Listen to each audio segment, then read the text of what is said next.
Well, earlier I gave a little test run on this Fanatec CSL Elite wheel.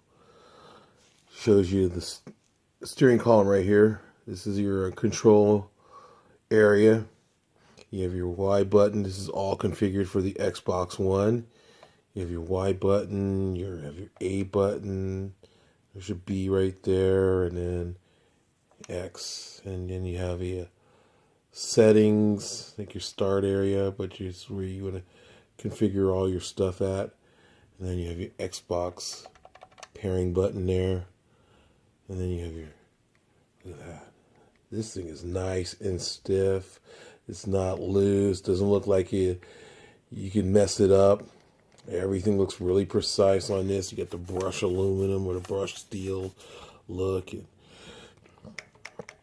got the notchiness on the shifters here. I like that. I love this thing. I haven't really got up and raced it, but I'm really ready to go.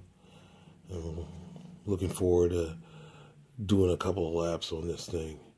Let's turn it on again. I just kind of want to see how this thing does.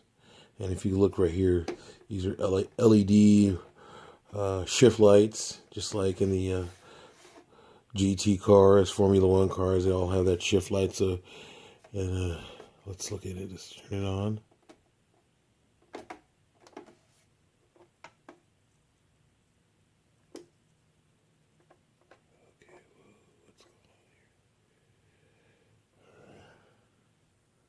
Alright, it seems like I unplugged it, so it wasn't able to, so you can't start it up if you don't have it plugged in.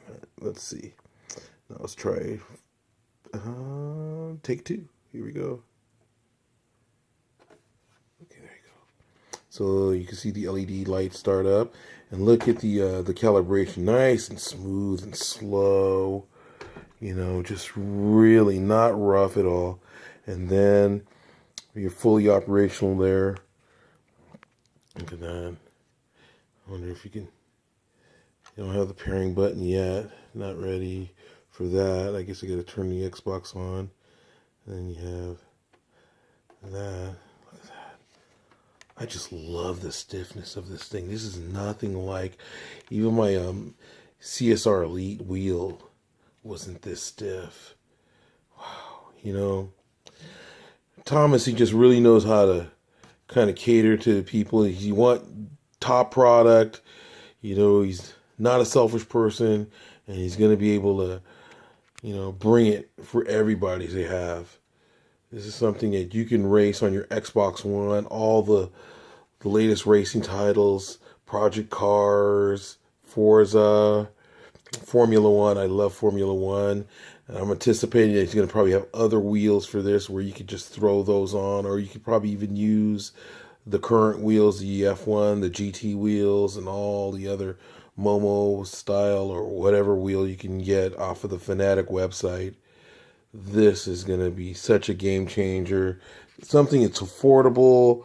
I could easily see this thing in a bunch of sim racing rigs all across the world. People will be able to use this. Wow. Wait till I start racing with this, and I'll be able to show you simply what real racing is like. All right. I don't know if you can see it, but as we get into it, you'll be able to see that there's a fully vented rear, so you're not going to have that heat build up as in other products, but you'll be able to see this thing. I got all the grease when I was mounting it on there. I got to clean that up, but this thing is well thought out, and you're going to be able to really race with this. And I anticipate that there's not going to be a lot of force feedback fade on this like some other products. This thing is awesome. You just got everything is all ready for you to just hook up. And so we'll see you later. All right, so as we look at this, if you look up, you can see, there you go. There's the settings for all your different settings that you want to, if you want to Have a number of different setups for your titles or racing styles. You could do that. 3, 4, 5. So you got 5 different setups for that. And then there's your sensitivity, force feedback sensitivity. Wow, look at that. ABS settings, linearity, dead zone, drifting mode, damper. This thing is just monsters. They give you a whole lot. It's like buying a BMW. I mean, you like it, and you just don't appreciate it until you just walk through everything. And it's just a whole lot of wheel for a value price. He's just trying to get you in the hands, and then you can move up to the club sport. And I could imagine how that thing must feel.